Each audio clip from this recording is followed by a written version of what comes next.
হিতাধিকাৰী মানে মানুহক কিনি লোৱা নুবুজায়। তেওঁলোকে 1250 টকা দিছে, আমাৰ চৰকাৰ আহিলে প্ৰত্যেকগৰাকী মহিলাক আমাৰ চৰকাৰে 3000 টকাকে অৰুণোদয় দিব।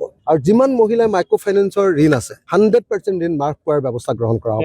কিমান নিশ্চিত ৰাইজৰ লগত 10খন জিকিম বুলি ভাবিছো। গতিকে একদম নিশ্চিন্ত থাকক, কোনো মহিলাই মই অন্তত থাকোতে কোনো টেনচন ল'ব নালাগে। প্ৰদীপ দা আমাৰ বহুত চিনিয়ৰ বয়োজ্যেষ্ঠ বৰ্ষীয়ান আমাৰ এজন ৰাজনৈতিক নেতা। প্ৰদীপ দা যেতিয়া প্ৰথম MLA আছিলে আৰু মন্ত্ৰী আছিলে, তেতিয়া মই হায়াৰ ছেকেণ্ডেৰী পঢ়ি আছিলো, আৰু আগত স্কুলত পঢ়ি আছিলো। গতিকে আমাৰ বয়সৰ গেপটো বহুত বেছি, আৰু এজন চিনিয়ৰ মানুহৰ লগত, অভিজ্ঞ ৰাজনীতিকৰ লগত মই প্ৰতিদ্বন্দ্বিতাৰ কাৰণে এনেকৈ সন্মুখীন হোৱাৰ কাৰণে নিজকে ভাল লাগিছে যে এজন বয়সস্থ মানুহৰ লগত ৰাজনৈতিক যুঁজ এখনত লিপ্ত হ'ম, কেনেকুৱা হয় দেখা যাব। গতিকে দুইজনে এবাৰ ইজনে সিজনৰ বিৰুদ্ধে প্ৰতিদ্বন্দ্বিতা কৰিম। বিৰোধী অকৰ সকলো দল একলগ হলো, মাত্ৰ CPI আছে, CPI-কো আমি মাতিছো, আমি একেলগে আগবাঢ়ো।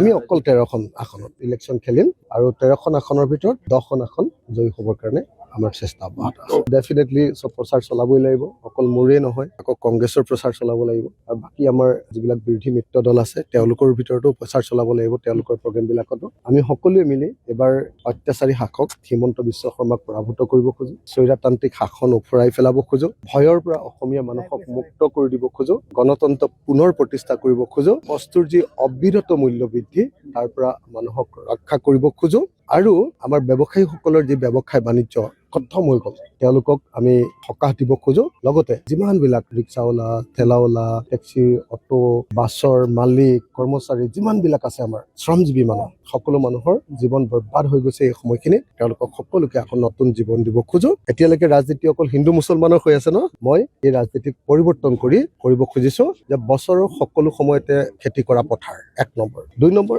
এখন গাঁৱত এটা উদ্যোগ, আৰু এজনো নিবনুৱা নাইকিয়া কৰাৰ ব্যৱস্থা। কোনেও যাতে বেংগলোৰ, চেন্নাই এইবিলাকত গৈ কম দামত কাম কৰিবগৈ নালাগে, সস্তীয়া শ্ৰমিক ৰূপে অসমৰ শ্ৰমিকবিলাক যাতে যাব নালাগে, আৰু ছমাহত যাতে 162জন অসমীয়া ল'ৰা বাহিৰত গৈ মৃত্যুমুখত পৰিব নালাগে, তাৰ কাৰণে মই দ্বিতীয় যিটো বস্তু কৈছো, এখন গাঁৱত এটা উদ্যোগ, আৰু সেই উদ্যোগৰ জৰিয়তে গাঁওখনৰ পুৰুষ মহিলাক আপোনাৰ নিযুক্তি প্ৰদান। তৃতীয় বস্তুটো যে প্ৰত্যেকজন অসমীয়া মানুহক দক্ষ অসমীয়া ৰূপে, দক্ষ মানুহ ৰূপে গঢ়ি তোলা। কোনোবাই যদি কাম কৰিবলৈ বেলেগৰ ঘৰলৈ যায় তেওঁকো ট্ৰেইনিং দিয়া হ'ব। কোনোবাই যদি চিকিউৰিটি গাৰ্ড কৰিবলৈ যায় তেতিয়াহ'লে তেওঁকো হোমগাৰ্ড আৰু পুলিচৰ ট্ৰেইনিং দিয়া হ'ব। কোনোবাই যদি সেৱা শুশ্ৰূষাত যায় তেওঁলোককো নাৰ্ছিং ট্ৰেইনিং দিয়া হ'ব বিনামূলীয়াকৈ। আমি নতুন এটা কনচেপ্ট উলিয়াইছো, ফিনিচিং স্কুল।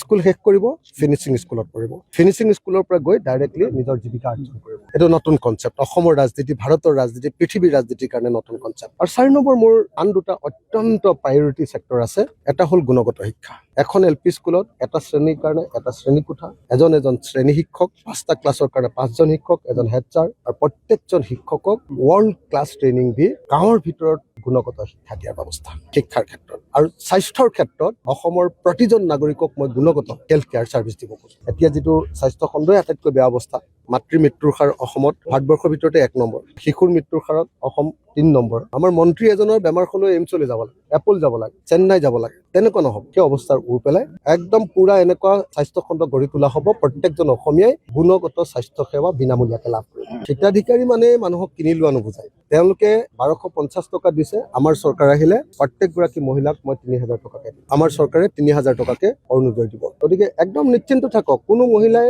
মই অন্তত থাকোতে কোনো টেনচন ল'ব নালাগে। আৰু যিমান মহিলাই মাইক্ৰ' ফাইনেন্সৰ ঋণ আছে 100% ঋণ মাফ কৰাৰ ব্যৱস্থা গ্ৰহণ কৰা হ'ব। কিমান নিশ্চিত ৰাইজৰ লগত 10খন জিকিম বুলি ভাবিছো।